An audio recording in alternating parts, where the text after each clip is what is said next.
West. I mean, you're the one that said 2K, y'all winning the championship. I mean, that's cute. Everybody win a championship in 2K. I mean, you put it on what, rookie? Oh, nah, superstar. I definitely don't understand how to win one there.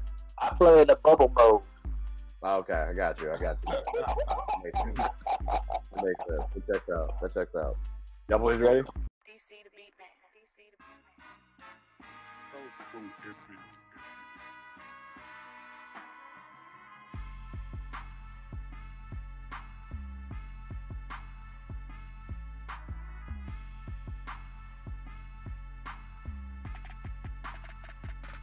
What's up, everybody? It's your favorite show, Get a Bucket. I'm your host, Trey, and as usual, hope you're all having a wonderful, wonderful day. Now, we got too many people for me to just, point out, so I'm going to just let them all start. Q, we'll let you go, though. Hey, how's it going? My name is Q, and I play basketball. I'm a hooper. It's nice to be here. He occasionally gets a little buckets. I tutored him from time to time. He's a little athletic, Freddie. He's a little bouncy with it. He's a little quick. He always likes to do a spin move, though, that go into the defenders. I'm like, just. Wait, hold it. That little bucket. They be trying to get Q in and split the defense with the spin. And then sometimes, like, nah, young fella, you got to chill out. You got to cool down. 23 or younger, I understand it. Yeah, Freddie, tell him how it's going. Tell him how you doing, man. Hey, man, can't complain. I would like to announce again my Knicks are doing very well. We just beat the quote-unquote triple MVP winner yesterday. We're at the GABPod in Julius Brunson. I'm a happy guy. All's good in New York. How's your team? My team is straight. We still in the playoff hunt. You still confused. It's okay, though. You telling your players is Julius Brunson? Who that? Who is that? Who is Julius Brunson? Who is he? Villanova? Yeah, that's what you said. You said no. That's Jalen Brunson. Julius Brunson is somebody on 2K that you created. You don't even know his own players. He's not a real Knicks fan. It's all right. Hey, look. You say what? Somebody named Julius Brunson. I do this on a daily basis, bro. It's almost like a Russell Wilson, Russell Westbrook mistake. Jalen Brunson, my fault. That'd be funny if you did. And look, we got to do this properly because in the standings, I don't know I forget who's your team. Celtics. Yeah. So we definitely going in order. Celtics, and then Knicks, and then Wizards. Give it up for Sharp. Sharp, tell them who you are, baby. My name is Sharper, and I'm a all-around basketball fan. Go Mystics. Hey. It's crazy. He didn't even say Wizards. That's tough. He's a Wizards fan too. I'll just let y'all know that. Mystics, I rock with you all. They are pulling you Wizards. But look, I don't want to harp too much on y'all really lack of success. We're gonna go to quick takes, right? And it's March Madness. You know what I mean? March Madness, Final Four. Should they have a tournament? Q, since you knew, we gonna start with you. Ooh, bars. We have a tournament. Yeah. Final Four. Yeah. So should that be like a big three-game series? I guess that could be kind of quick. Get it like so. Go 2 and 3. Okay. Actually, I probably said 5-game series. 5 games? Oh, that's a little tough. That's be a little bit more interesting though. Like, but I don't know how you gonna do that because like out timing wise, that's that's a lot of games. That's a lot of games to play. I mean, like, I feel like college players don't even get enough. They don't get enough games. I feel like if we're preparing them for an 82-game season, they're playing relatively 50, 60 if you make it, going March Madness. Kind of up that to 70, prepare them a bit more. 70 is a lot. It is, but they gotta. I don't even know how you fit. I don't know how you fit that into a season. Like, if they trying to go to the league, they gotta start adjusting. There's no way you go from 30-something games to 70. Like, I need to see that math. Sharp, how you feeling about this? I mean, he got a valid point because if you think about it, with those rookies by April, actually bump it by January, February, you see them kind of start to slow down. It's like some of the rookies are running in quicksand. And that's because their bodies aren't acclimated to be playing all them games yet. So like he said, it'll be a smoother transition if there was a longer season for college basketball. If you had played, you may not see so many players hitting that rookie wall. You think about it in NFL, you got 17 regular season games. In college football, you got 13, 14, like 13 games. You got the playoff. Even if you don't make the playoff, if you just make a regular bowl game, that's 14 games. It's only a 2-3 game difference. So their bodies, they're not hitting that brick wall. Now with the NBA, of course, it's 82. But I feel like if they made the college season a little bit longer, you may not see so many rookies hit that rookie wall. You know what I'm saying? You may not see the production drop off. That's the ultimate part right there. That rookie wall. So Freddie, I know we talked about this a little earlier. Then, are you changing your tune a little bit? Because I know you were saying like you think it might be a little tough from a timing standpoint in terms of getting in like a series. I know like selfishly as fans, we want to see more basketball. We want to see more hoops, but like from a timing, it could be a little tough. So like, do you change your tune any from these 2 points? No, I don't change my tune. I think that rookie wall thing is a real, because of not being used to playing back-to-backs, physical games, consistent traveling and all that. Rookie wall is a real thing because of that. But they're technically playing a WNBA schedule, right? But I don't think you should be adding more games into the playoff format because I think what brings that, and I said this earlier, what brings that glamour to March Madness is the madness of March Madness is anybody can lose at any time, as everybody's bracket is already screwed up. So I don't think they should take that away. How about during the regular season if you add more games? He was saying add like 70 games. Yeah, that's I don't know. You guys talk about this number time. That's reckless. Okay. So at least I think we all agree we would love to see a playoff format though for March Madness. So 70 games is a bit tough, but 30 might be a little too low.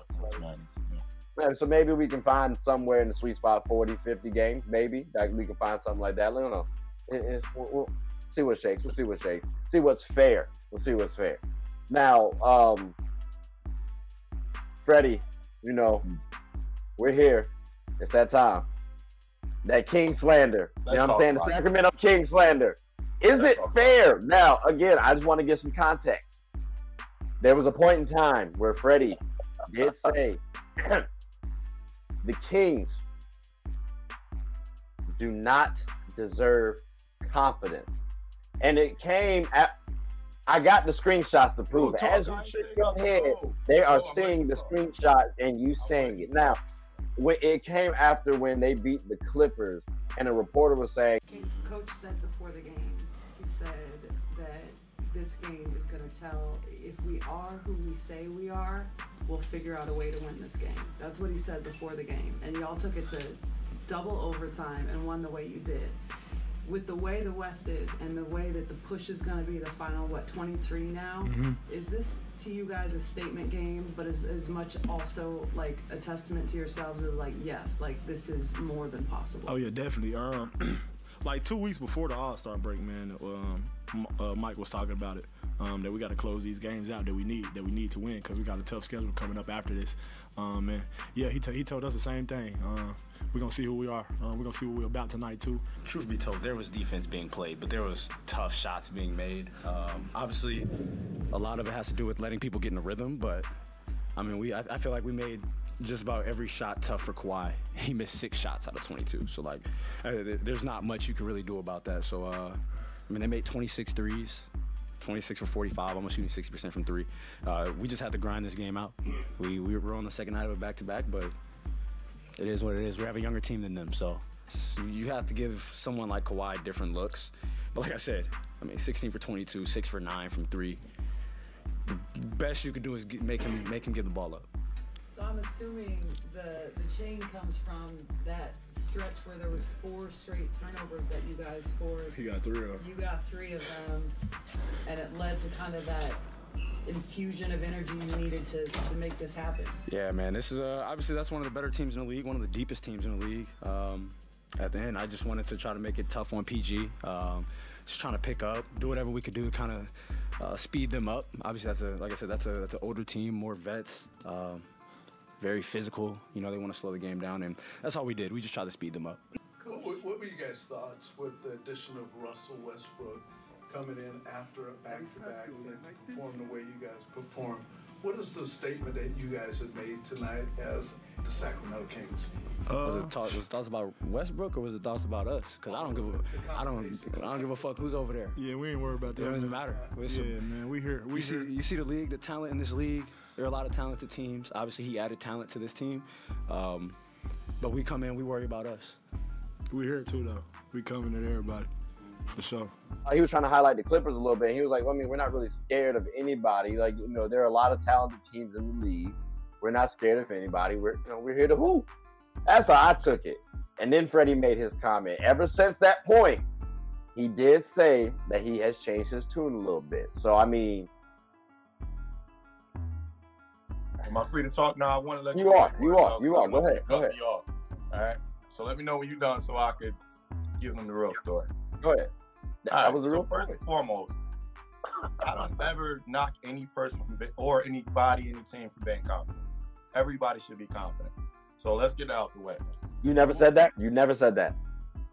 If I said it, it was based on the specific point I was making. And I think you sent a text. I don't even think I said that word verbatim in the text. But anywho, my point was, and he knows this, he's trying to be slick. I told him he should have been a lawyer. Right. My point from the beginning, mind you, is that the Kings have not made the playoffs or won 40 games since 2006, okay? They do not have any room to be this team that's talking the way they were talking. Malik Monk and De'Aaron Fox were up there saying, oh, we're not worried about any team. Who does this sound like? Ja Morant, right? When Ja Morant said we're not worried about the West, what did everybody say? Oh, you can't talk like that, this, that, and the third. Mind you, Ja Morant and them have won playoff series, have been in the playoffs, have been the second best, third best team in the West this year, have been a competitive team for the past couple of years, right? The Kings have not been that, especially De'Aaron Fox. He's been in the league for about 6 years. The same numbers he's putting up now, he's always put up. The difference is he has a coach who has that experience, and he has Sabonis on his team.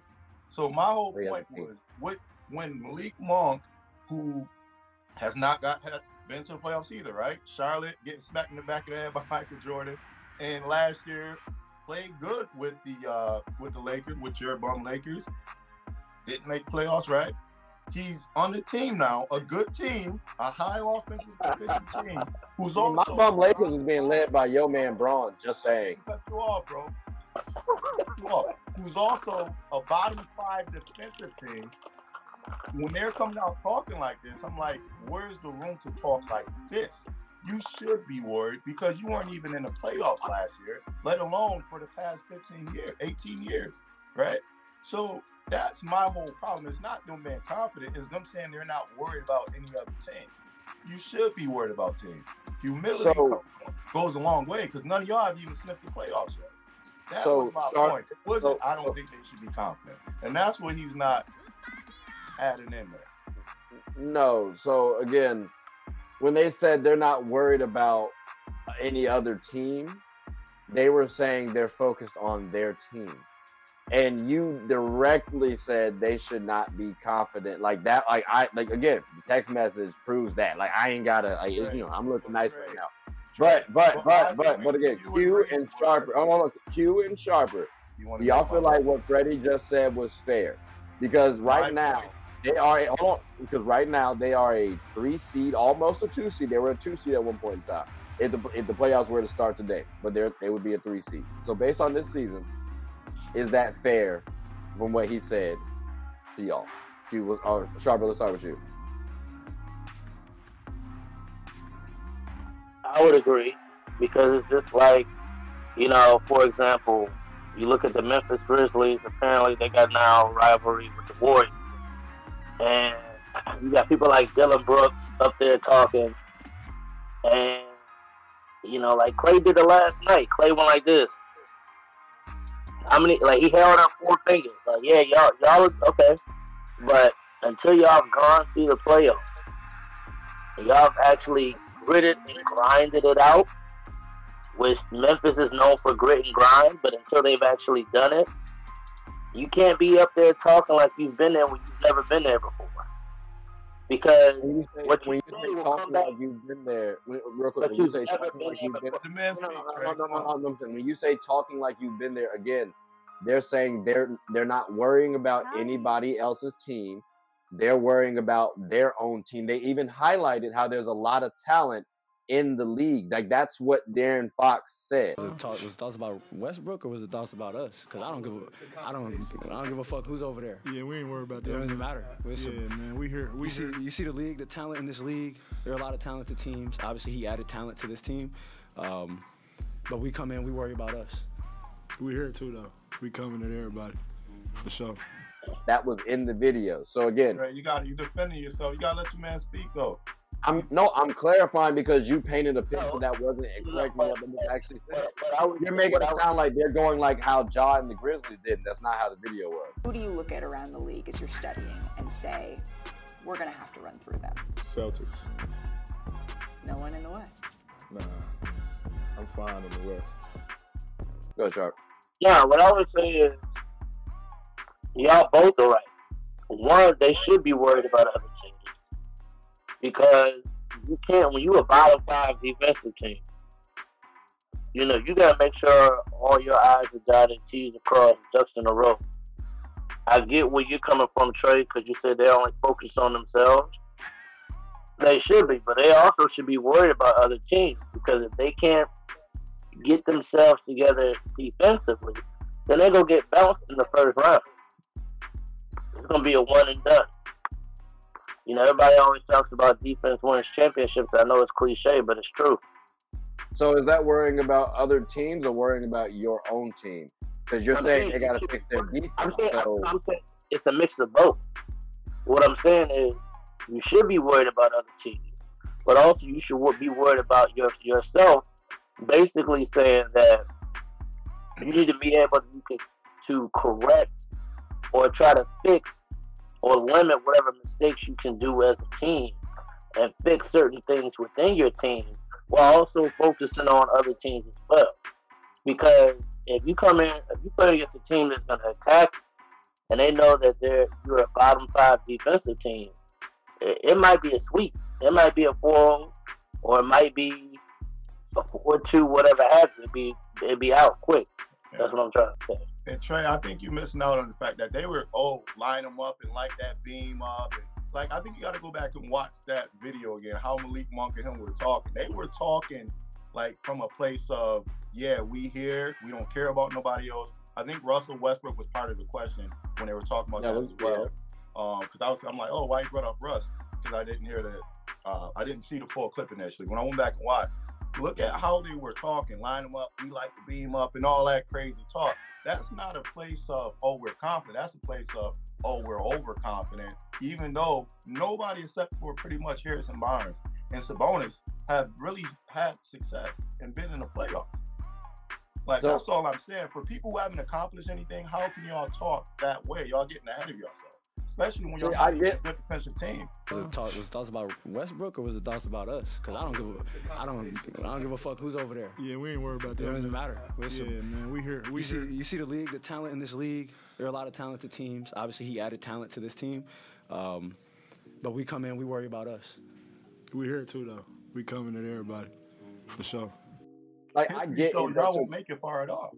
I get if they took the same stance as Ja Morant and Dylan Brooks, but when I heard the video and they said verbatim, there's a lot of talent in this league. You see the league, the talent in this league. There are a lot of talented teams. Obviously, he added talent to this team. But we come in, we worry about us. We here too, though. We coming at everybody for sure. That's complimenting everybody. I don't know. Q, what's your thoughts on this? I feel like the situation with the Kings, them being top 3 is, first off, just astounding. But they do have a target on their back, especially going into the playoffs. And their defense being the fifth worst, correct? Yeah, bottom 5, bottom 6 or something right there. Bottom 5, yeah, they really do need like Sharper was saying, they do need to focus on themselves as well as other competitors, other teams in the league. But they need to go in with the type of confidence that's not aimed at outscoring your opponent, because that's what they've been doing throughout the regular season. They've been outscoring, but they haven't been containing their opponent's score to a point where it's like, okay, now we're really dominant. So I think going into the playoffs, they really need to take that into consideration and go in with the mindset of, we need to lock in, not offensively, but defensively as well. That's my point of view. Yeah. And I agree with that point. I guess I just looked at it like, if I'm a team, I'm going to worry more about myself, like our internal team. Obviously, we're going to do scouting reports on like who we're playing against. So I guess that's worrying, quote unquote, about other teams.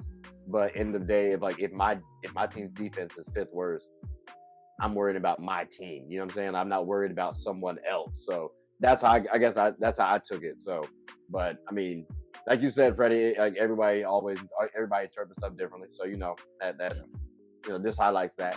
Real quick, fellas, though, there's an MVP game threshold, right? If there was a number of games where people should play 82 game season, what would y'all say that should be? I said, I think 60. What was it? It was a 60, 65. Then it ends up being like 70%. So, I mean, C's get degrees. What's y'all take? Freddie, you got a number? Yeah, I'd probably say about around 60 as well, especially in today's game where players, sit out for management now. I would say probably about 60 games or so. Gotcha. Okay, Sharp? 60. 60? Okay. 55 to 60. Okay, Q, you got anything different? I know you said 70 games for the college boys. So this man might say 82. Well, a threshold, like an MVP game threshold? Mm-hmm. Like how many play? So like if Jokic, Giannis, and Embiid is in the running, they got to play how many games in order to even be considered? Man, honestly, if they're healthy, if they stay healthy the entire series or the entire season, I'd really want to say 75. You're really you he got them young legs, man. I get the burnouts. I get Joker, Miles Bridges, or not Miles. What's his name? Mikal Bridges. Joker going to be the 2 league candidates every year. I feel like if they're the MVP, the most valuable player, the most consistent, effective player in the league, like top of the best of the best, I feel like the standard should be higher for them. It should just be higher. Like they spent the hours to reach that point. They've gone through the training. It sounds like you value ability over literally availability over anything else. Then is that? Yeah, I can see that. That's understandable.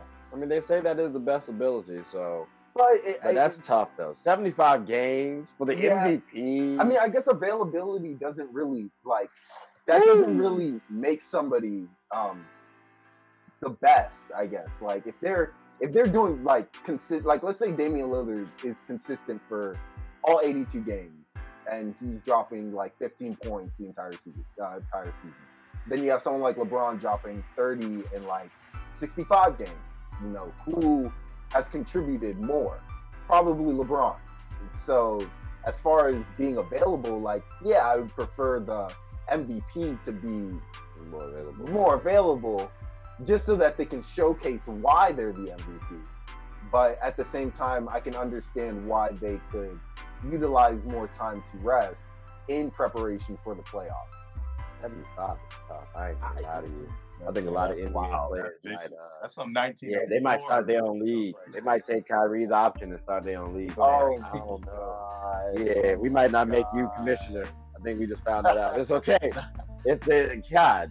Woo! Hey, look, Freddie. Let's talk about something a little nicer. All right? I'm gonna help you out. Because Sharper brought up the question. Matter of fact, Sharper, since it's, I guess, it was your question, I'll let you ask. And, Freddie, don't take too long. We got other things to talk about outside your bum-ass Knicks. My fault.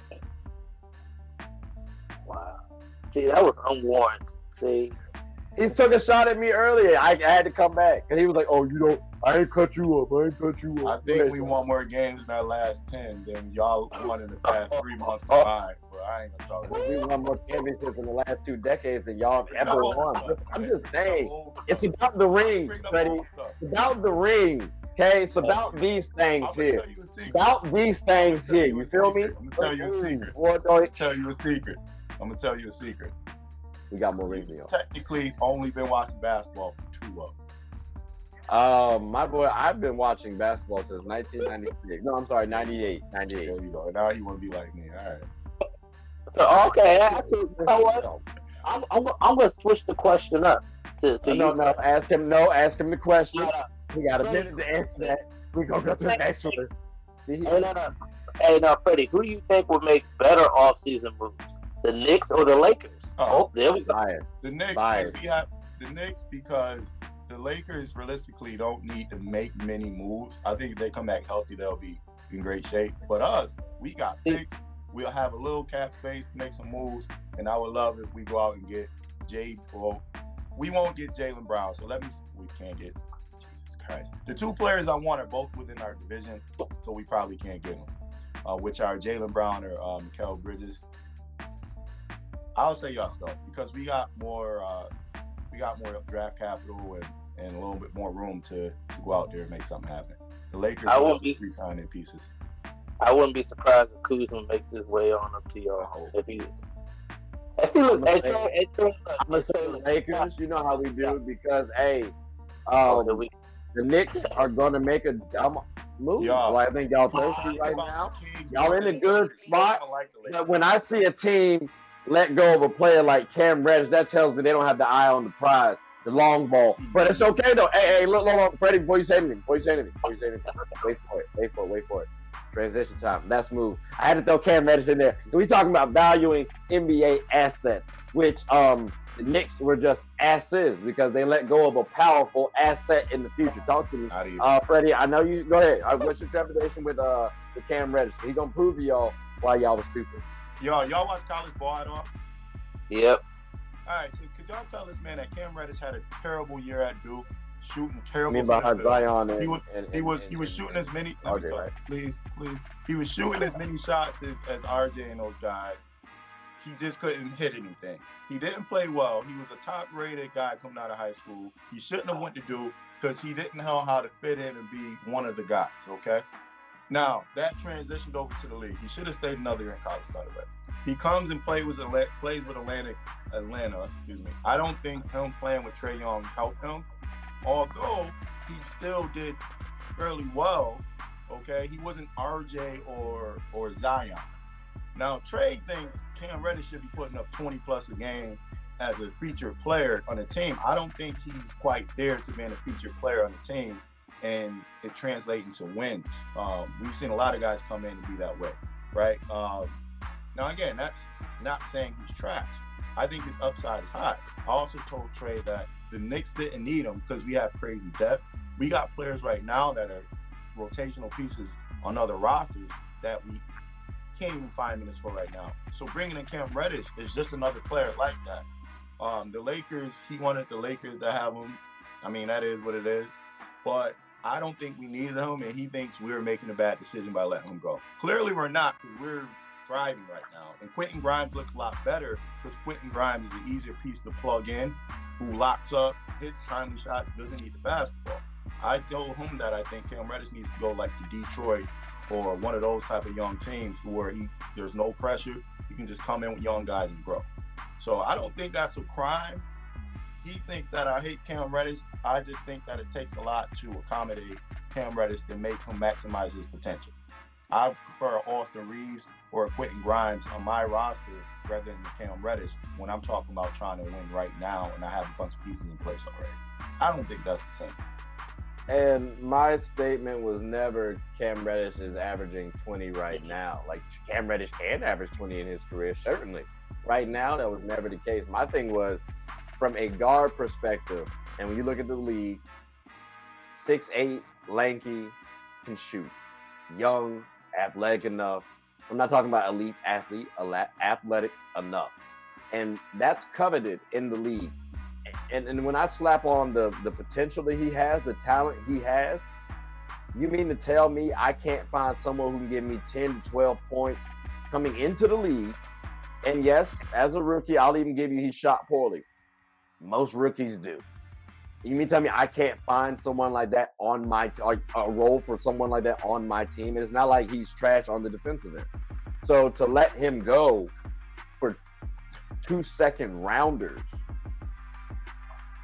I feel like they weren't really valuing their NBA asset the most. Like that seemed a little bit wild to me because I mean, on Portland, he's doing the same thing that he was doing for the Hawks and that he did for y'all for a little bit.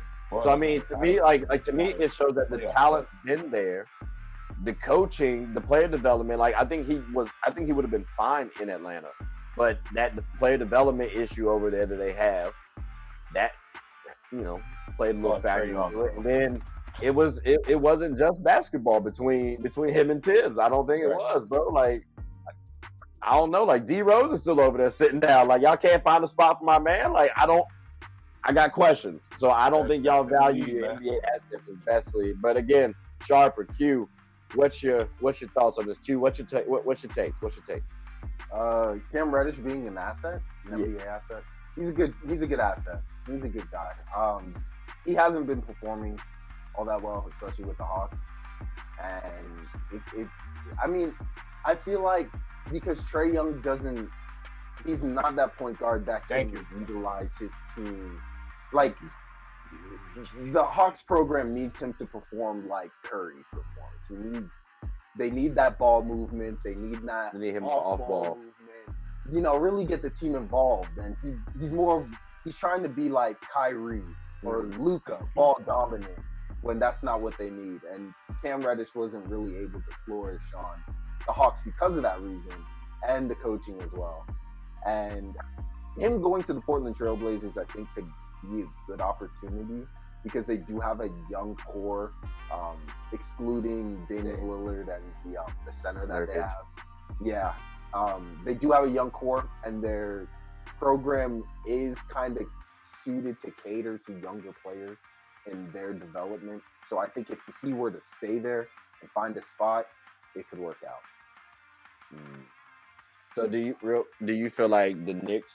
So you feel like the Knicks valued him accurately then by letting him go for 2 second rounders? I don't think so. He's not worth that. I mean, not worth that meaning he's worth more or worth less? I think he's worth like a first round pick. Okay. And the player, like, wow. I don't know. I feel like boy sound like he got some common sense. That's what I'm hearing. Because he has that potential, and it's that he could really turn into a Jason Tatum. Like if he really had the coaching and the confidence, he could really become a Jason Tatum if he really just found that groove. I just want to say this: his draft class said he would have the best career out of the entire draft. So that's including that's including Zion. Like that. That's how special the boy is. Anthony Edwards got 44 dropped on him, and it was him. Who else was it? Oh my God, it was him and Maxey, and they were like, oh well, who's the toughest person y'all had to go up against? Someone else said Cam Reddish in addition, but like Edwards said, oh yeah, it was Cam. Like he gave me a casual 44. Like we were talking about college players. Who the hardest person you had to guard? Be honest, man. Could be when you're freshman. Cam Reddish. I told you. Everybody gonna say. People. Everybody when did you play against Cam? Everybody gonna say Cam Reddish. DC. I ain't gonna talk about that though. Because he was trying to cook. I ain't trying to violate with Bro, him. He gave me 44. When did you 40. How many he gave you? Shit, he might have gave him more. Never mind. 40. How many he gave you? Well, he didn't give me 40. He gave like the person who would guard him, but I'm still on the team, so I'm a part of it. I ain't even sure what you gave her, but it was more than 44. Nah, Cam Reddish different, bro. He's different. Yeah, he's different. I mean, and I don't think Ant's no slouch. That's high school, but he's there. You go. It's a lot I of. still think you understand. Like, as you get older, you start to gain a little more confidence. You're gonna see that Cam Reddish pop up, and that's what I think the Knicks missed out on, because Julius Randle's not gonna be there for long. Like RJ Barrett. Why not? Well, he's 28, 29. He's not even 30 yet. He's like no. When I say for long, like how long do you expect Julius Randle to be there? For the rest of his career. The rest of his career. I mean, he's. How long y'all expect Julius Randle? Till like what age are you expecting Julius Randle to play at this level? He's gonna play out his contract, so he's got about another 3 years or so on his contract, right?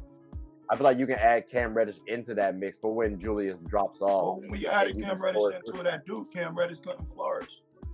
That's not. You got to tailor to Cam Reddish too much. You also have he was able to pick up the slack, and I feel like that's the piece you're missing. When Zion left us, like he came off and he went to injury, Cam Reddish was the one who was hitting game winners. Cam Reddish was dropping 20+ point games. Like that part's not stated enough, and he's used to being the guy. So your very first year, you're playing behind 2 NBA players, and for real, we could have made RJ the third option in that scenario. It's just he was more aggressive than Cam. Cam was the better player. He was just more aggressive. That's it. Like as you get older, that confidence helps out. So now you're going to see that talent come out of Sharper. What's your take? No, I agree. I mean, the thing is, how old is Cam right now? Like 23? 23, maybe. 23. So it's a lot of potential, like what might happen. Yeah. I feel like now the Knicks, I feel like the reason I wouldn't say the Knicks gave up on him so quickly, but what was my man that y'all drafted? Like, you look at the Knicks, like the Wizards, I think their patience, because they're playing, because they're playing in such a big market. You know what I'm saying? It's the world's largest market is New York City. And they've had some swing and misses on draft picks. And they're trying, like, what was my man that y'all drafted? Frank? What was the dude, the point guard that was French? Ntilikina. Oh, Frank Ntilikina. Yeah, and like, then it's like they've had players where they've swung and they've missed. So it's like, okay, we've seen what we have wanted to see. And I'm sure they see it in practice as well. And it's like, look, let's just say, F it, look, we messed up. He might not fit our system. He might fit another system. But let's try to get something back for him. You know what I'm saying? It's like you're gonna be able to get stars to come to New York City or Los Angeles because it's New York and Los Angeles. So why wait around for something that might happen compared to try to go out and get something that's already proven that might be 26, 27, 28 that you know they already know their game out. Because he's banking on what if. Because right now he's wanting RJ Barrett and Quickly to continue evolving. What if they don't evolve but so much from what we've seen? Like, what if Cam Reddish eventually comes out and balls out and shows out on like more than what they've done? Like, he had that capability, and again, from what he displayed, I don't think it was worthy to give him the boot. Like, it's not like he was playing terribly. He was giving you like 10 points, playing good, playing solid defense. He fit in. So, I mean, in response to that, we've seen RJ Barrett elevating every single year, pretty much. Like, he started off at a hot clip. Like, I don't think any franchise who has a lot around their star players right now who really has a chance can be sitting there trying to say, okay, let's really figure out how to make Cam maximize his potential. That's going to take away from the rest of the team. And that's what I'm not saying that his potential is higher than Grimes or, even a Quickly. So then I think the world of Quickly. Like, and I told you I'd rather have Reeves than Cam Reddish, because you can plug Reeves in and he's going to play basketball the right way and still be effective. Cam Reddish upside is higher but I think he's maximized his potential on a younger squad, same way James Wiseman is doing right now in Detroit, where you can work through his confidence, focus on building this player up. The Knicks aren't trying to do that, bro. We aren't. We're trying to really get to that next level. Jalen Brunson has shown he's growing, quickly shown he's growing, and so is RJ Barrett. We're banking on watching them and seeing what they've been doing. Cam Reddish has kind of, and again, I blame it on partially playing with Trae Young earlier. I don't think Trae Young is a player that helps his young players get better or his teammates get better, right? Going from that to New York, who Tibbs is tough on young players anyways, but we have a bunch of plug-in players that fit well. Quentin Grimes is playing amazing with us right now, quickly as well. I don't mind giving up Cam Reddish to get Josh Hart, because Josh Hart plugs in and he can do a lot of things. Like, I just think Cam Reddish, I don't think he's trash. I don't want you to think that. I think he needs to be in an environment that allows him to make mistakes, play free basketball, take the wild shots, and develop himself, his confidence back that I think he lost in Duke, bro. That's all I was saying. I mean, I hear it. I feel like y'all gave up on him too early. Like, I'm not overly mad because I understand why you bring in someone like Josh Hart. I just don't think Josh Hart gets you over that championship hump. Like, if I'm replacing, again, I'm thinking long term because Cam would be in my long-term plan. So I would want a little more value in this short term because now I'm taking a gamble on that. I'm thinking maybe he can help me out in the long term. So that's the reason why I'm valuing what I got back in return. I like Josh Hart. Josh was with my boys. But like Jay Crowder, that PJ Tucker type of player. You're not better than Cam Reddish talent-wise, but you're a piece that's going to help us winning basketball. You can lock up, you can provide leadership, you can hit a three. You know what I'm saying? And you don't need the basketball to maximize your effectiveness. That's all. I hear you. So it's interesting how people always value what they should do, like what they want their teams to do. Like, I would personally want my team to focus on player development. Like, I see the Warriors and how it's worked for them, but I also understand too the urgency from some teams because y'all haven't won a championship or too much playoff series in too long. Oh, the Warriors had veterans. No, I get it. I really do. Kuminga didn't play last year. Wiseman, Kuminga, you want to talk Moody? A lot of those players that are young weren't playing for the Warriors. Porter, Belicia. Yeah, but they were still developing their players. Like Moses Moody is playing winning games for them. People like to talk about the Warriors' young players. They're veterans who were playing and winning. Even back when Sean Livingston was there, Andre Iguodala. The Warriors always use their veterans to win championships. So I'm saying they also develop their young boys too. That's all. Like I like their philosophy of developing and then also trying to execute with the vets. They be replacing them vets real quick, real fast. Seriously, bro. Like, honestly, I think. Matter of fact, let me ask y'all this because I'm about to lump all of these into one, but we're gonna do it at once. We're gonna do it in order. Actually, I'm gonna go here first. The Mavericks, right? Like, we know the Knicks have concerns, but like, what are the Mavericks' concerns for y'all? Like, are they no, seriously, are they? Who would y'all rather? Freddie? Because I know. Seriously, every team has concerns, but like, what's your concerns for the Mavericks specifically? I think right now they just need to solidify their interior game, man. I don't know why JaVale McGee's not playing. JaVale McGee is a very useful piece. He was for your Lakers at one point. He was for Golden State. He was even good for his Wizards once upon a time. I think JaVale McGee is a great piece to have on your team. I'm not a Dwight Powell fan. Christian Wood is good, but you also need another piece. Christian Wood is a small guy. I don't know why they have him coming off the bench. That's always weird to me. I don't know. Sharp, what's your take? He's saying JaVale McGee, JaVale was tied to your Wizards. I mean, I agree. I think it's interior. The outside, they got it. You know what I'm saying? I think they need to. I mean, of course, it's Luka's team, but I mean, you got the shooting with Luka, Kyrie, with Tim Hardaway Jr., former Knick, another former Knick, Reggie Bullock. I think they just need, like you said, they need to solidify that 4 and 5 position. I thought JaVale was hurt, so maybe that's why I thought he was hurt. Maybe I didn't know. Nah, they just weren't playing him. That's yeah, it's weird. I don't know. Q, can we get any love on the defensive aspect? They saying the big man, and I hear that, but like they they got Luka and Kyrie who ain't really no defenders. They scorers though. They get a bucket, but defensive wise. Oh, I mean, is that or are you still going? Or are you going with the big men like them or so like the Sacramento Kings? They can score, but they can't defend. That's so tough. Yeah, I see the link there. That's definitely right there. I'm just saying, you take your head. I'm just asking. Pot kettle, Sharper. Pot kettle. Yeah, man. I mean, Wizards can't defend too much.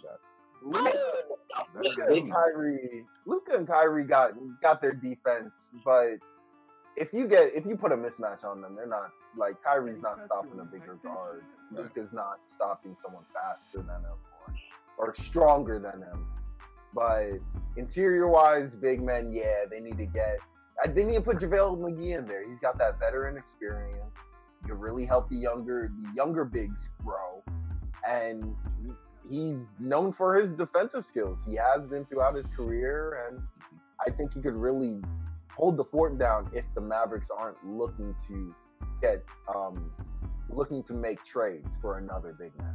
If they're looking to continue with what they have now and want to develop from there on, then they're going to have to take some aspects of veteran experience and mix it in with kind of the youth that they have. So if you had to pick one, right? I know you said, both kind of sort of.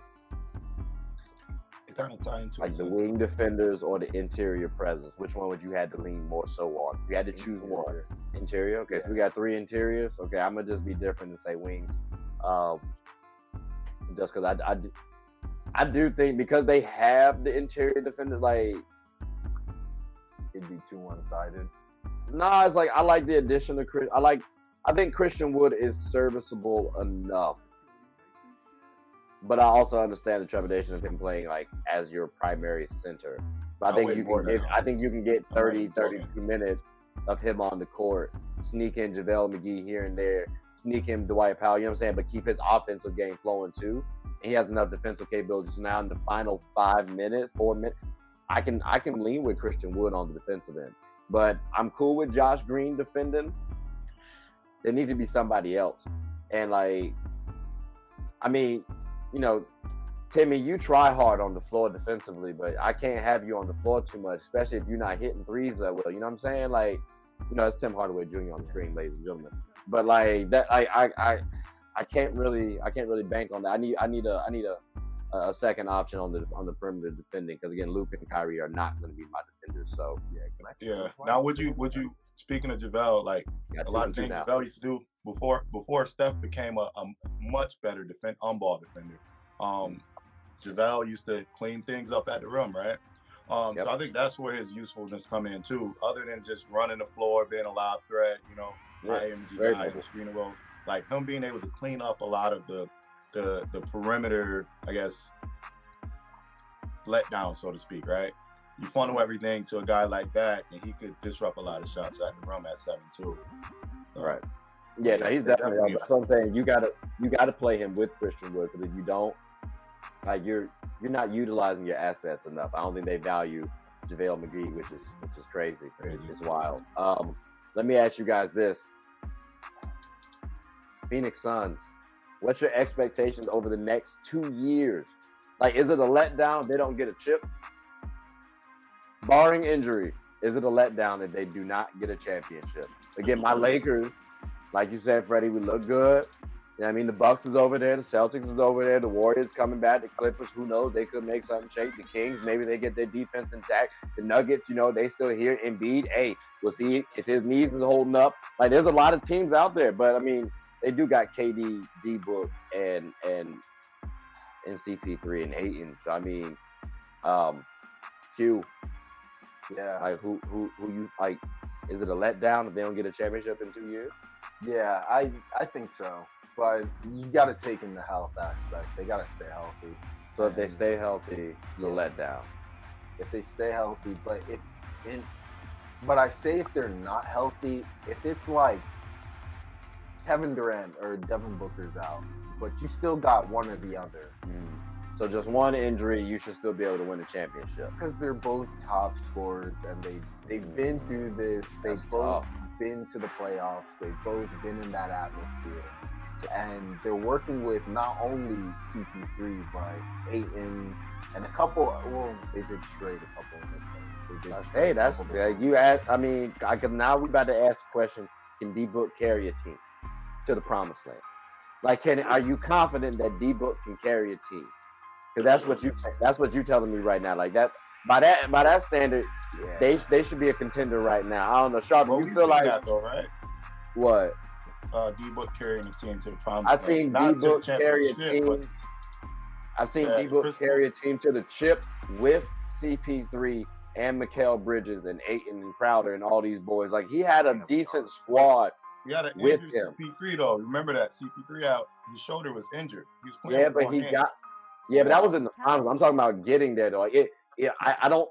If you didn't have CP3, I don't think D-Book is carrying that team. And now CP3 has dipped a little bit. Age has hit a little bit. So it's not the same CP3 that you getting. So I'm factoring in that. I'm like, D-Book. So you don't get credit for that then? Back when they did get there, you don't give that credit to D-Book? You saying? Out of curiosity. I don't give that solely to D-Book. No, not at all. Because again, like CP3 was an MVP candidate that season. Same with him and when he was on Houston. Like that dominance by Houston should also be credited to CP3 as well. Both players. Like, so that's what I'm saying. Like it's a solid split for me. Like both of them did a respectable job to help get them there. But I don't know if D-Book can carry this Suns team past the Lakers, past the Nuggets. Like he can get by the Kings, but even then it'd be tricky because CP3, D-Book, and Ayton, I mean, they missing some pieces right now. KD counts for a lot. So that could be an interesting series too. Currently constructed with KD, it's easy to go into the Suns. I don't know. Like, do y'all share the same sentiment as Q then? Like,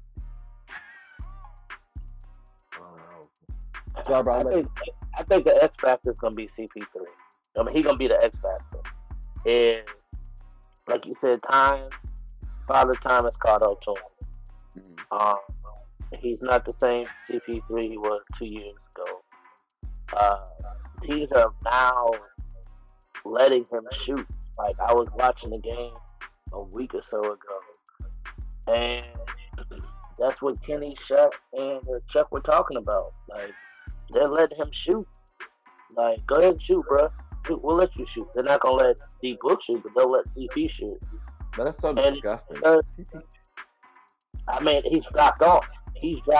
Like they're letting him shoot, and because he can't drive past people anymore. And so I think he's gonna be the main X factor. If you can get solid, consistent play out of CP3, is he gonna be the straps point guard that he's, all defensive point guard that he always has been known to be? Not. Those years are long gone. But if you can get consistent play out of him, game in, game out throughout the playoffs, they should be in the finals. No. Like he said, barring health as well. Health is a major. That's another X factor. Health. Yeah. And now for clarification, right? When you say playing consistent, I recently made a video and I said I'd like 12 to 15 points. I want him to be more aggressive. Obviously, he doesn't have the same mobility as when he was on the Hornets, on the Clippers. But that aggressive piece, like too many times he'll drive into the paint and he has the floater, he has the midi, but he'll lob it to DeAndre Ayton. I understand why, but I want him to be a little bit more aggressive, especially with KD and D-Book. So I said 12 to 15 points and then like 8 assists. Is that where you're thinking when you're saying? That's solid, yeah.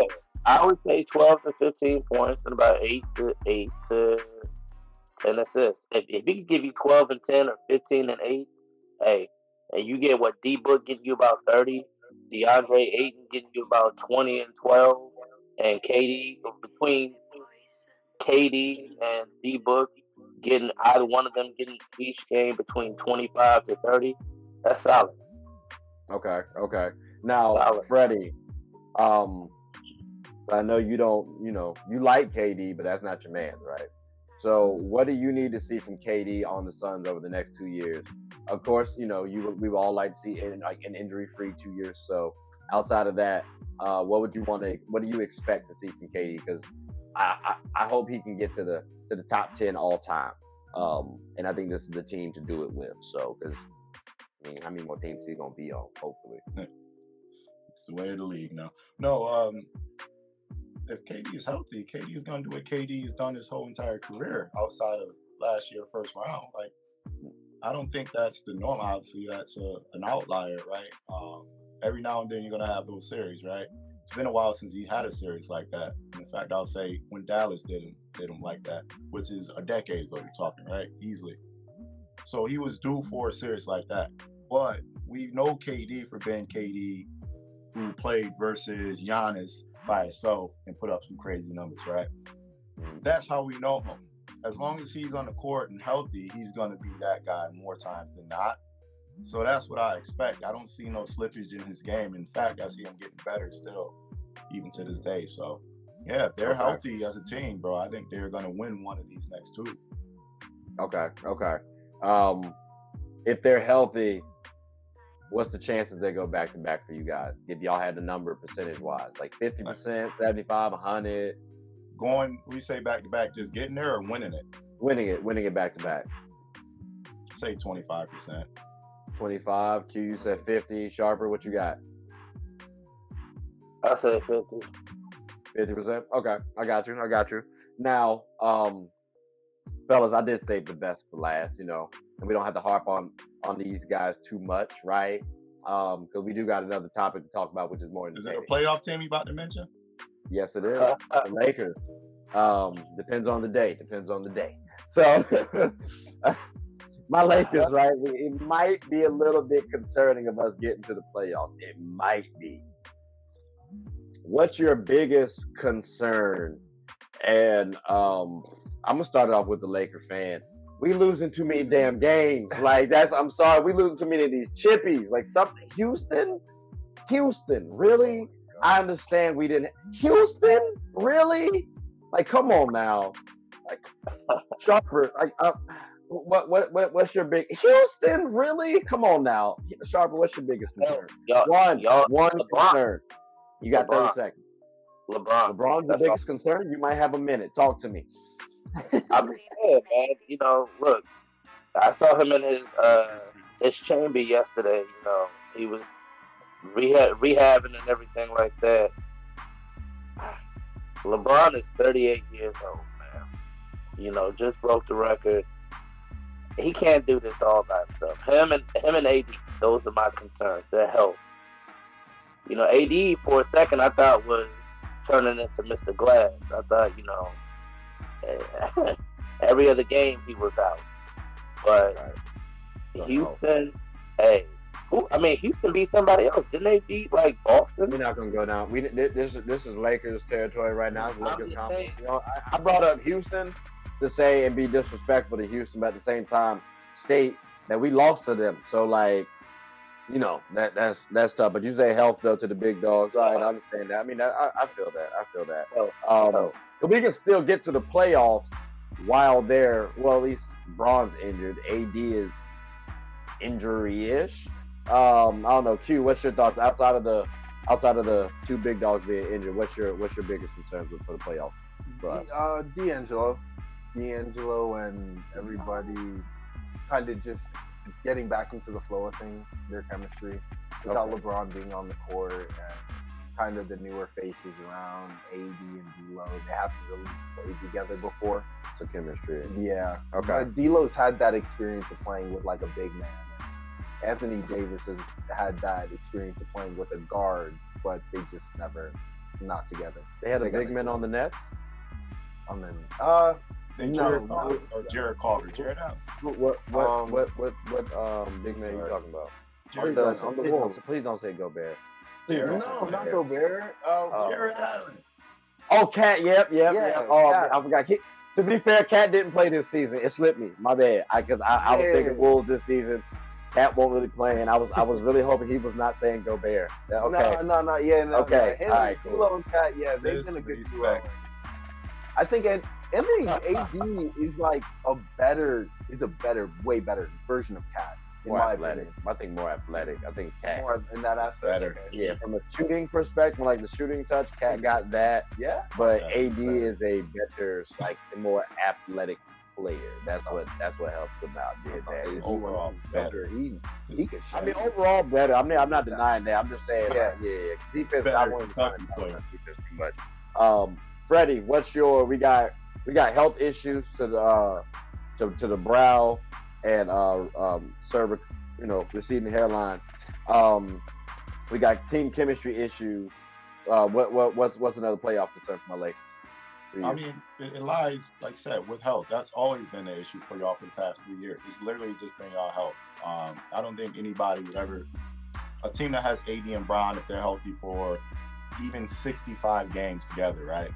I think we all expect them to get there. And more so this year alone. The West this year is not that great. As you look up there, the two technically best teams throughout the year have been pretty much the two healthiest teams in the West, right? They're not the best teams. They're the healthiest teams. The teams that are really been hindered by health are down near in like the bottom half more so of the standings when it comes to playoff race. And again, I think the Lakers are right in there. It's just a team that I've always felt, even when they had Russ, that was going to make it to the playoffs, play in or playoffs. Once they get there, they'll get in and they'll cause some problems.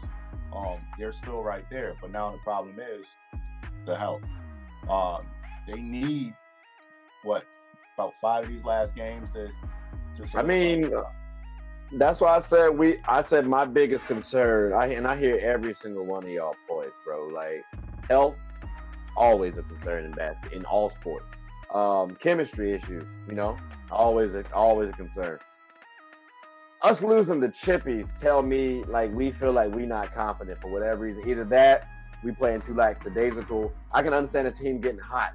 I can understand that, but you losing too many chippies, I feel like we not really taking stuff seriously. I don't know. Maybe I'm being too harsh on my boys. Maybe I'm too emotional. My Blue Devils lost. I feel like it's a rough time. It's a rough time. Really a rough time right now, fellas. I was thinking about you when they went on. I was like, oh, because I know you said I asked you, were you watching the game? And you said, nah, superstitious. And then when I clocked it 0, I was like, oh, damn. Like, full disclosure, I just saw the score for the first time like 3 hours ago. Oh my God.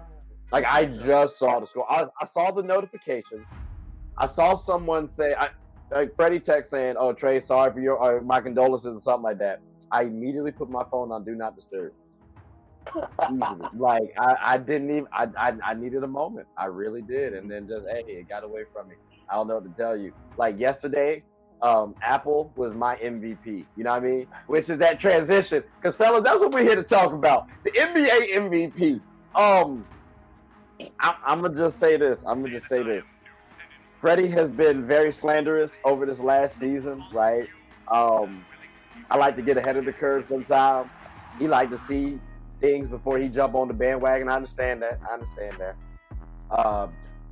He did make the statement that Nikola Jokic did not deserve to win MVP. Again, the deserve word is what I focus on. We've come to change that narrative. We understand what everyone means now. Like, he deserves it.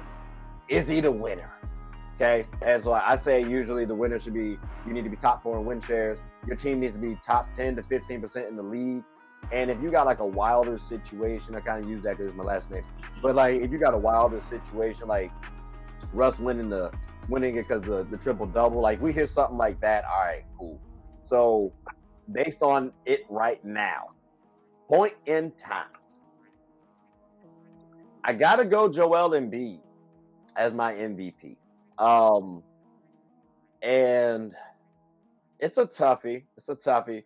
But he's number 3 in win shares for me, 0.1 off from number 2.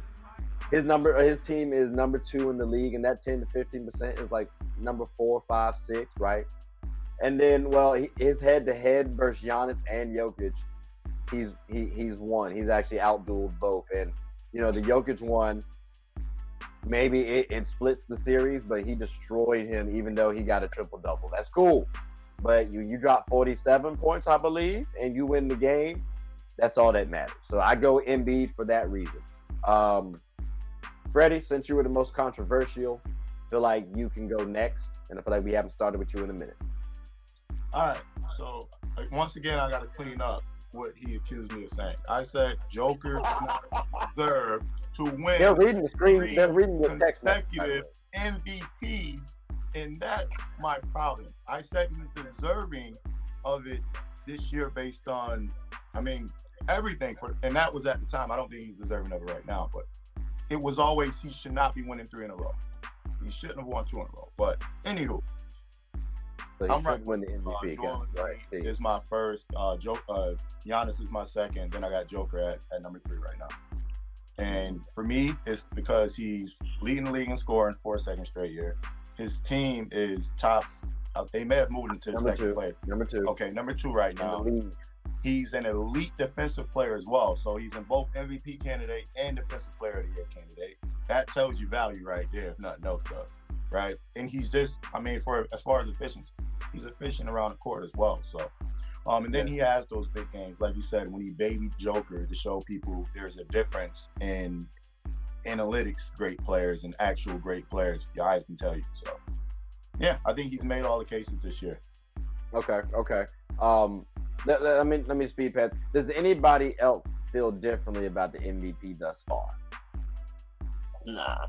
I feel like it should be the Joker. We got a Jokic participant. Talk to him. Please tell. I have all the no. There is a case now for Jokic. Because right now, I'm in agreement with you on the rankings, Freddie. And Luka's my 4th. But with the flip of a switch, Luka could slide up to the 2nd. Jokic could slide up to 2nd too. Because if the Bucks start slipping and Nuggets start, going up, that would change it for me. Same with the 76ers. So Q, what's your reasoning for Jokic? Well, I guess it was more of a personal thing. I personally would like to see him be the MVP. But you want to see the 3-time in a row? Yeah, but like Freddie said, it's a little too good to be true. Like you would think something about that. There's a lot of talent. All right. So how do you view the? Don't let Paper protest you. How do you view the MVP? Do you think it's the best player? I view it as a regular season award. Yeah, efficiency in the regular season. I can see that. Okay, I'm just saying because if we're talking about regular season efficiency, Jokic is at the top, like at the top. So he got you in win shares. I know you don't like advanced stats, but when we're talking efficiency, you have to talk stats because that's what I'm saying it correlates. So you ain't got to talk advanced stats to the what you want to go? 50%? All right, fine. The brother is shooting 60, 40, almost 90, Freddie. That's efficient as hell. Can I say this? He literally does not defend. He stands in open space. Players cut behind him. And when he does play defense, it's because they're forcing him. They're putting him in screen and roll, and he's getting slaughtered. We see it time and time again. So I feel like when you talk value, just because you're being great on offense, and I still think Jamal Murray is their most important player because they typically go realistically as far as maximum, as far as just overall success when Jamal Murray is flourishing. So I've been that way the whole time, but Joker isn't gonna, when it really matters, lock down Joel Embiid, right? He isn't gonna, when it really matters, and everybody else, he's not going to go out on a consistent night and give you 40 and 20. He's going to do it on occasion, but he's not going to do it every night. What we've been seeing a guy, like you agreed, Joker doing, Giannis doing, okay, I'm about to do 40 and 20 again today. I'm going to do another 40 and 20 with a couple steals, with a couple blocks. I'm going to dominate on defense, then dominate on offense. Joker is just chilling on offense, a wide open offense. Denver's offense has been ran this way, especially at home, where the air is thinner. They're used to playing there. Teams always get slaughtered in Denver. And that's going back to Ty Lawson days, right? Gallinari days. This has historically been Denver for years, even before Joker. For me, it's just not that impressive because Sabonis is doing this year. You know what I'm saying? See, So Sabonis what, bro? is Like, I get it. Sabonis is, but isn't 60%. doing it at the same level. Like Sabonis is giving me consistently 15 plus a game. No, he's Jokic is doing it at like 20 plus a game. He'll drop sometimes. Don't get me wrong. He's He'll not giving you definitely no drop. 15, bro. Come on, man. Sabonis has been 18 to 20 points since Indiana. I said 15. I said 15 plus, and I feel like the brother's averaging about 18. Okay, so 18, 12, and 7. And I'm saying fit, you know what I'm saying? But like Jokic is giving me like 24. Like it's a little bit of a difference. Like there is a little bit of a like Jokic is better. Like so when I think value, I don't think they're better than Embiid on the defensive end. We've already talked about that. Offensively though, he contributes more. So I think you factor that in, and I'll take the disparity that they are on the defensive end. I think it's sufficient enough. Like you can work. What I'm saying is you can work with that, especially when they play zone too. Like what I've learned is you don't always have to be an elite defender or even a good defender. Steve Nash was not a good defender, but you cannot talk about the history of the NBA without mentioning Steve Nash. So I mean, and in a positive light. So bro, I'm not talking about they stopped giving Steve Nash MVPs because he didn't have any playoff success to the level of a player that was winning 3 straight MVPs. Right? They gave it to him because of clearly how he made that Phoenix Sun team immediately going from 20-something wins to 60-something wins. He literally made the difference. Right? Right. And of course, Sean Marion, Stoudemire All-Stars, Sean Marion All Defensive, like all those pieces are there, great, but immediate impact. That first one, great. The second one, okay. Then they're like, okay, we're not giving you a third one. His third year, I mean, he had a case for it because technically it could have been better than his second year. That's all I'm saying, bro. And it's more I don't think his third year you give it to him, and it's not because he doesn't deserve 3 times in a row. It's because Dirk flat out was better than him that season. And realistically, 06, you can give it to Kobe, you can give it to Bron, you can give it to Dirk. Like in Jokic's case, right, going back to 21, Embiid and Giannis both did not play too many games. So you give it to him in 21. The first one is fair. Yeah. So cool. We got that. Second one, again, I told you last year. Initially, I went with Embiid because I'm just focusing on what I saw, right? But then I also looked at the advanced stats too, and I said the truth lies somewhere in the middle. So I started off with Embiid, but then I also tipped my cap to Jokic too when I saw, okay, well, damn, Brady is really putting in some work too. So him getting the award, yeah, you can say it was biased. I also said, okay, well, you know what? He did lose his 2 dogs. And I gave credit where some people give credit for. So I looked at it as a positive for Embiid gaining Harden. Some people look at it as a negative because of that team chemistry thing. Yeah, so it depends on how you look at it that way. Yeah, could we ask these two? Because me and you and Reese had this combo. Because Embiid had a better record that year. He started the year without Ben Simmons. They eventually traded for Harden like the last 21 games, but they were already a playoff team. And Embiid was, at that time, leading the league in scoring again. Still 30 plus, 10 plus, and like 4, shooting very good from the field. He had the Doc Rivers and Ben Simmons and all that nonsense around him. Harden came there completely out of shape as well. And again, they were killing before Harden got there. People didn't expect him to thrive because Ben Simmons was out and he didn't have that number 2 guy. But we could ask them, like, so where is the value? Is it more so the guy who was a top 2 candidate for both MVP and Defensive Player of the Year? Is that a more of a valuable player, or is it a guy who was missing his I guess number 2 and number 3 guys, so to speak, and was a 6th seed? Versus the guy who wasn't be the 3rd seed last year or 4th seed? It was 3rd. Yeah, so I mean, he won 50 plus games. He was up there. Like, did they drop the 4th or something like that? Okay, so 3rd or 4th, they're still higher though. Is what I'm saying. But I'm also looking too though, like people like Aaron Gordon's not playing the same way that they're playing now. Aaron Gordon's always been inconsistent. And then after Aaron Gordon, who you got? Bones Highland, like that's your 3rd. Okay, cool. Meanwhile, you have Tyrese Maxey, who's actually been hooping. You got Tobias Harris, who give you a consistent 50. You don't give credit to Joel Embiid for that, though? No. I'm saying they're producing. Like, okay, for example, this was, you're talking about last year, right? Yeah, so let's pull up. His players better, then I feel like his players. He does, but he also had to pick up a little bit of the slack too. Yeah, because when we're asking this question too, I want to give them some. I want to make sure that they can see some things as well. So I'm gonna have the screen up here with the rosters. Yeah, because I just feel like, again, if Embiid's players are playing well around him, we didn't expect his players to do that, but we got to give Embiid some credit for his players playing well around him, right? We give our stars credit for players developing. Joker didn't develop his players enough, and he couldn't bring them along with him, clearly, if that's the conversation we having. Because we didn't expect to be the case. But all right, so look. So he got James Harden for 21 games, bringing in 21 points, 10 or 11 assists, rounding up 7 rebounds. Either way you look at it, that's tough as hell. Then you got Tyrese Maxey bringing in 17.5, but round up to 18. Cool. 4 assists, that's not bad. Seth Curry, 15 points, 4 assists. Tobias Harris, 17 points, 4 assists. Now Seth also played 45 games with them, so that's a good chunk of the season. I'm just going down the list right now. But bro, we talked about that trade for Harden.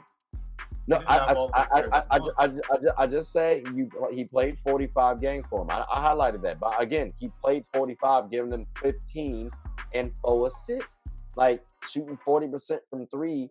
Almost 50 from the field. That's not bad. That's included. You got other players out here too. George Niang, 10 points. Like this is not a bad. When are you gonna give Embiid credit for them playing well though? You're not doing that with Joker because the proof is not there. So do y'all think that's fair so far? And I'm pulling up Nuggets right now. Yeah, they've been quiet for too long. Me and you been going back for long. Nah, I feel like that's fair. And this is the Nuggets. So you got Will Barton, 15, Aaron Gordon, 15, Monte Morris at 13. He's on your Wizards, Sharp. You know who he is. I know that he is. You got Jeff, Bones Highland, Austin Rivers. I'm sorry, Michael Porter for 9 games.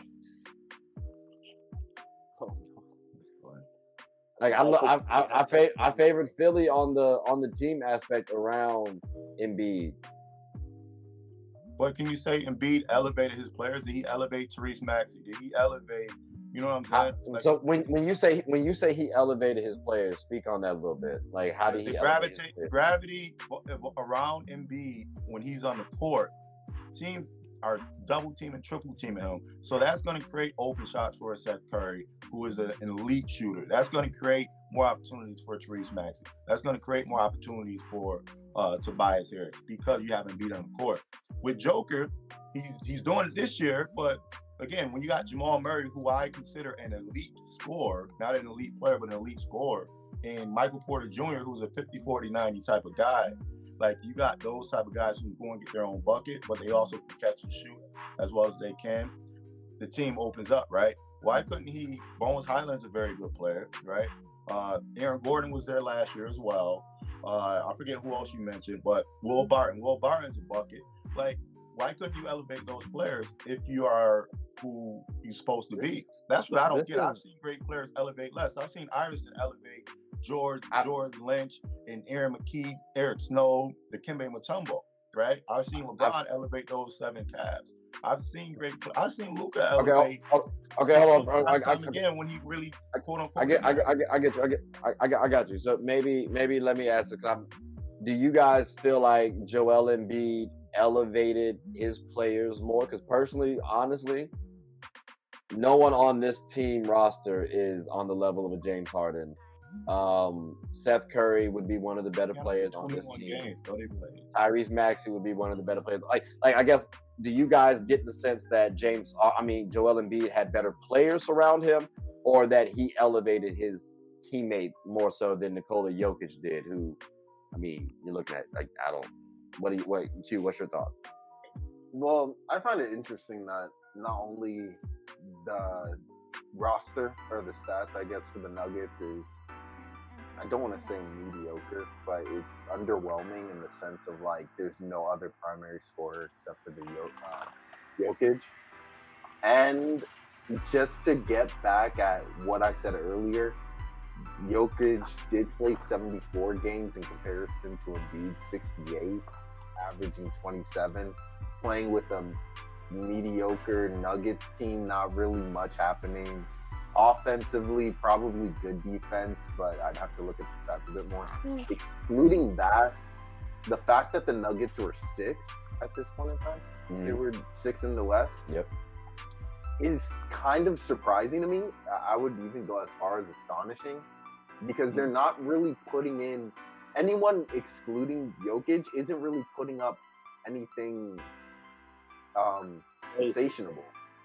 Yeah, like anything that stands out. Unlike the 76ers roster, who had, Maxey averaging almost 20.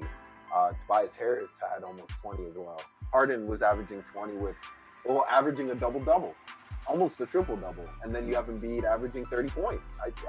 And I like to say for the record, Jokic was throwing up a casual 28 points, 13 rebounds, and 7.8 assists.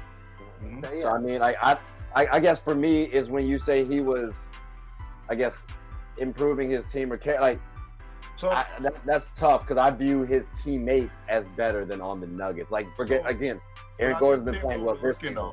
Maxey was averaging 8 points the year before averaging 17. So I think that's something that we're overlooking as well. It's not like Maxey was averaging 20 and then came in and averaged 17. No, Maxey averaged 8 points his rookie year.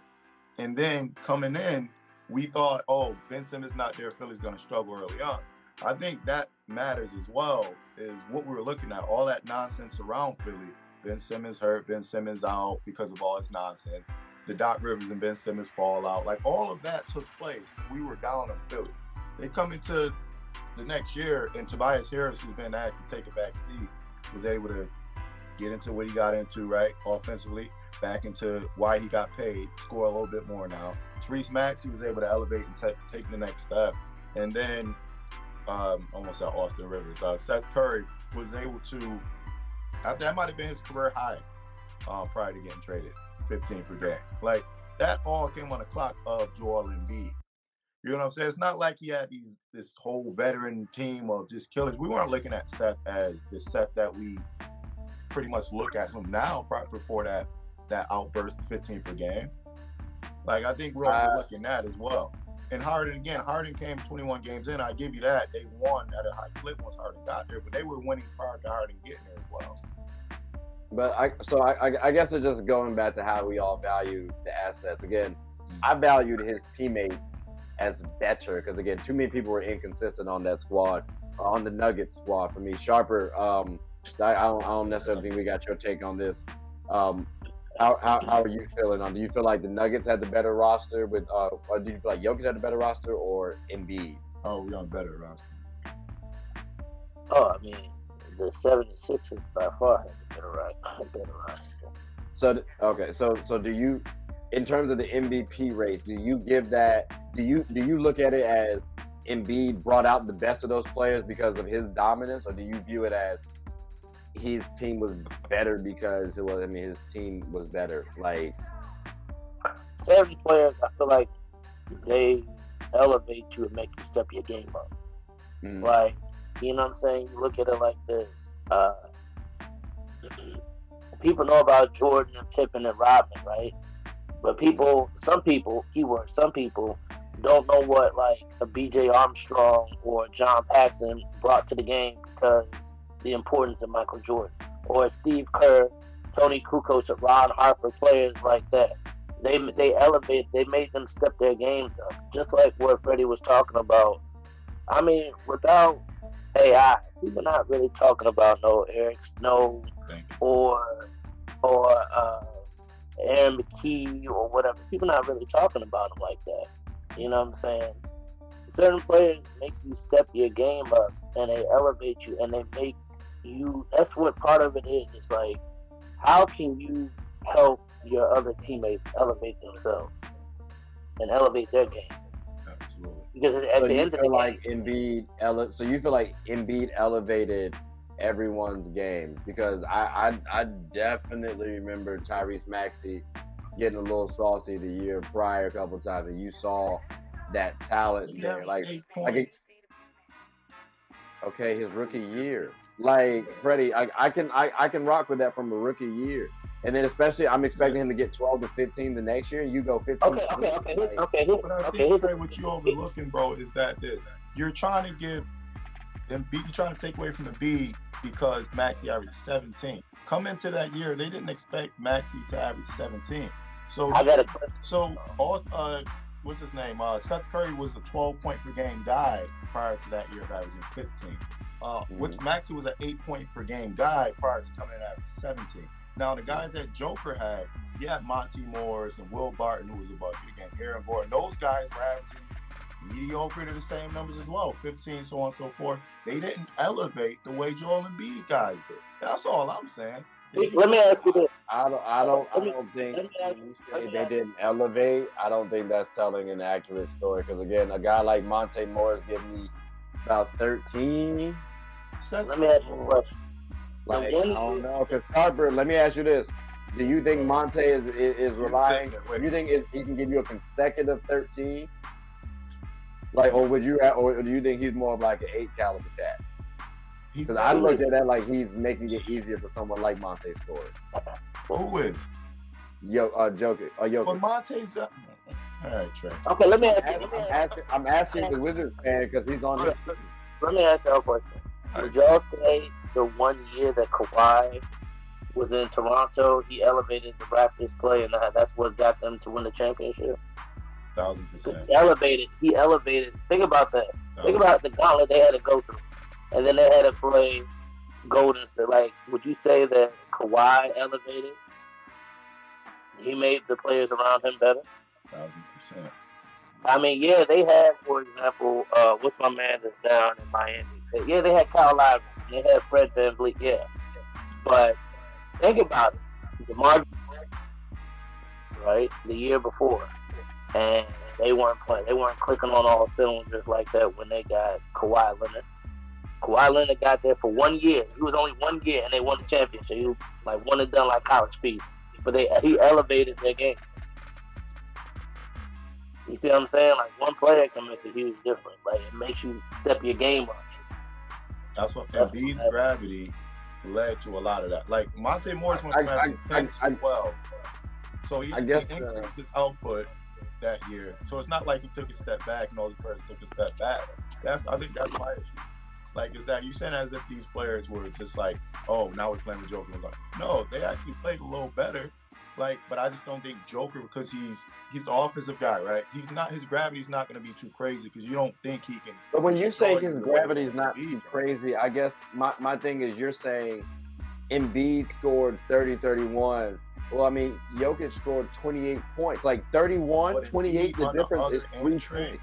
Embiid on the other end. And for whatever it's worth, if this was Joker's first one, I wouldn't even have as much problem. This is him going for a back-to-back. You need a very convincing case. Embiid had the better record, was finished second in Defensive Player of the Year, finished second in MVP. To me, there's no question who's more valuable based on that alone. And was the scoring champion as well. And technically elevated his players, bro.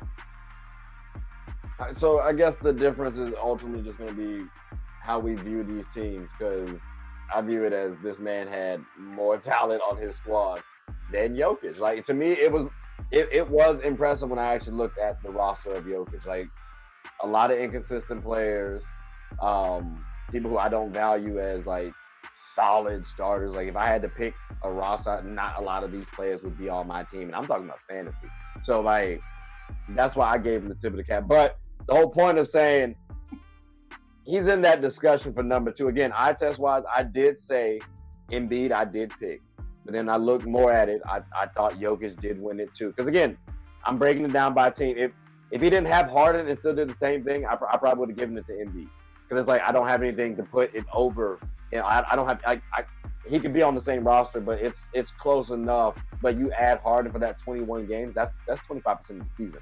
That's a lot when we think about it. It's only 21 games, but that is a lot though of the season. So, that's the reason why I kind of tipped the cap to him. But to get 3 in a row, what do you need for him to do this season? Or is there nothing for you, Freddie? You know that. I don't. Nothing. He has to win the champion. Okay. Playoffs matter. He lost 8 of his last 9 playoff games, and you got to at least get to the finals to be in that conversation. Especially with the race this close. I don't think he needs to be winning 3 in a row. I think that's going to ruin a lot. I'm a historian, you know that. I think that'll look bad 10 years from now, 20 years from now. And if he wins this year, I feel like you got to give him to him next year and the year after. I feel like it's a slippery slope. Not necessarily, but again, I understand the trepidation. Sharper, what's your take? I got Joel Embiid winning. Okay. I got you. Q? Sure. As far as who's winning it this year? Yeah. Because I know we talked a lot about it, so I know you said Jokic at the beginning. I'm still rocking with it. As far as the previous stats of the season before prior, I'm still rocking with the Joker. Just because I feel like the team he was working with, there weren't a lot of tools.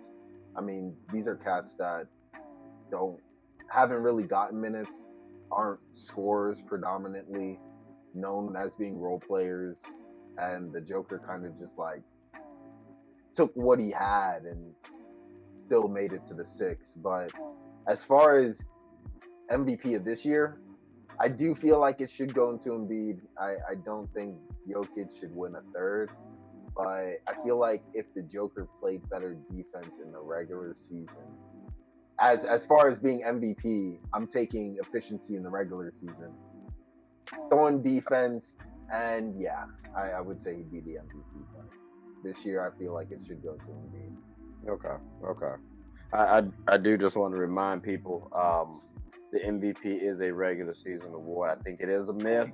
I understand, Freddie, where you're coming from on the historian aspect. Yes, everyone technically has won a championship, but the MVP is a regular season award. It's never been based on the championship. Like you can say some things were tricky sometimes.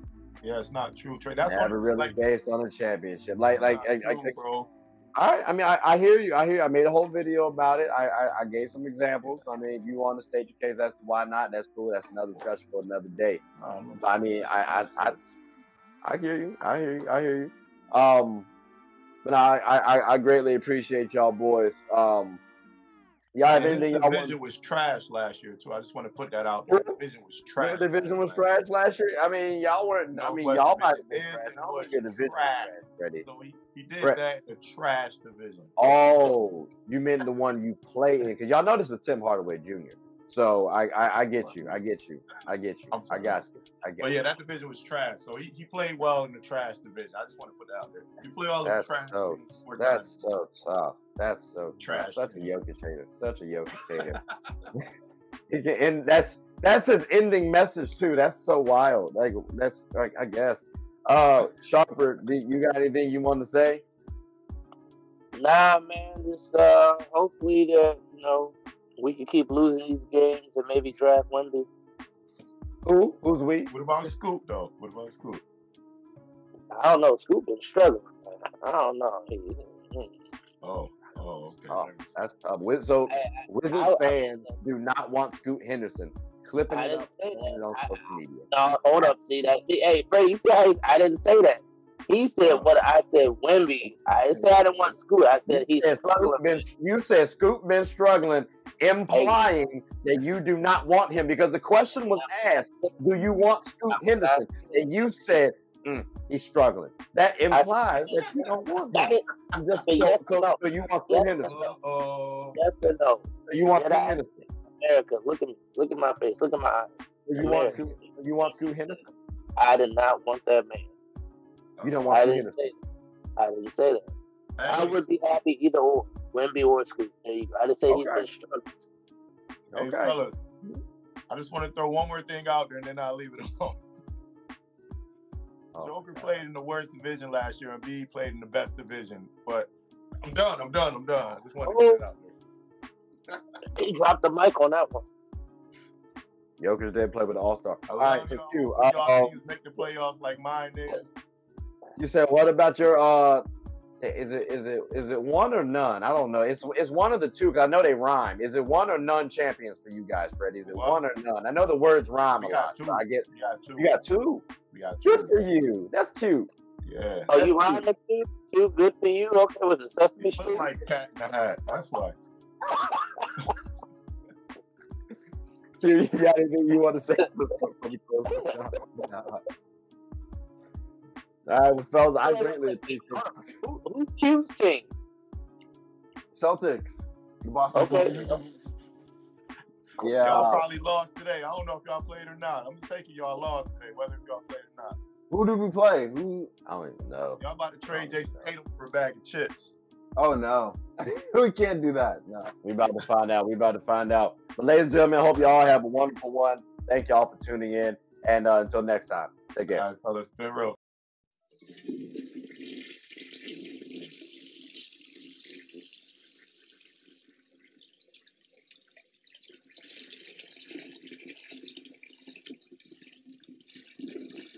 I did not know you guys were still here. As you can see, we're at the back end of the show. No pun intended, but look, hope you all enjoyed it. And before you go, please subscribe to the YouTube channel, follow the IG account, share the content to anybody who's anybody. And most importantly, leave your thoughts and comments below. But I got to go back and play Buddy in 2K, so let me unmute him real quick. Excuse me. Hey, boss, I'm back. Nah, you better catch this word. You know we get buckets around here, too.